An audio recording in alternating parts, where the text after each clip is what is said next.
War did not come to Westeros with men. In the dawn of days, the children of the forest fought the giants. But neither race sought to destroy the other, or lay claim to the continent. They couldn't.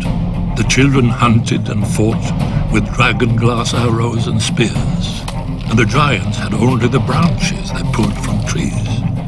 Nor could both races fill more than one of the 7 kingdoms of today. Then the southern deserts coughed up a new race, the first men, who had crossed the narrow sea over the Arm of Dorne. Unlike the children and giants, the first men lived in huts and villages and farmed the land to eat. And there were so many. As the numbers swelled, men needed ever more fields and timber. Of course, they saw that the great forests could provide both. When they cut into the deep woods, however, they stumbled on a strange sight. A white tree with red leaves and a face staring back at them. At first, they were afraid, but the face never spoke, even when the axe bit into it. The first men didn't know what a weirwood was. They didn't know that a weirwood grows forever if left in peace, or that the native children believed their spirits went into it after death. The children had no letters or runes, all of the history, songs and prayers, only the trees remembered.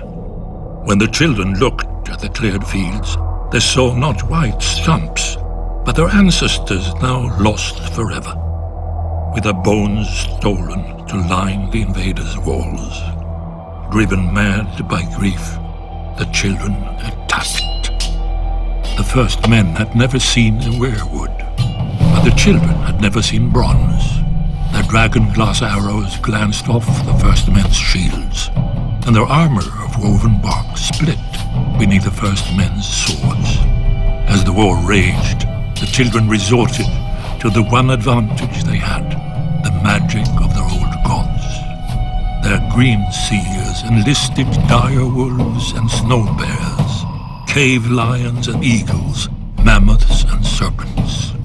In return, the first men cut down and burned every weirwood they could find, fearing that the children would spy on them through the faces in the trees. The children became desperate. Their green seers called down the Hammer of Waters to break the Arm of Dorne, destroying the bridge that men crossed into Westeros, and to flood the neck to contain men to the south. But the first men would not be stopped.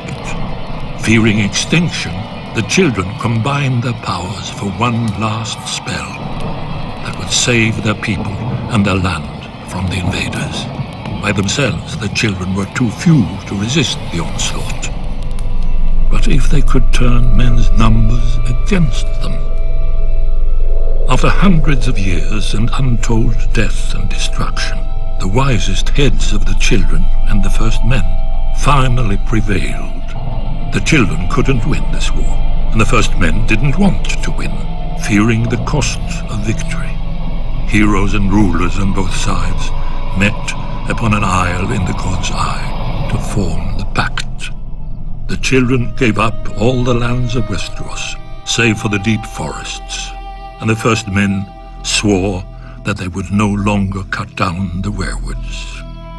Thus ended the Dawn Age and began the Age of Heroes.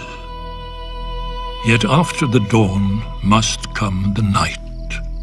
The great evil that the children unleashed in the war returned centuries later, and only an alliance between the children and men defeated it. Now it comes again, when the children are a shadow of what they were, and men have long forgotten. But the trees remember, and Brandon Stark must learn. Or, as we watched the first men, so we will watch the last.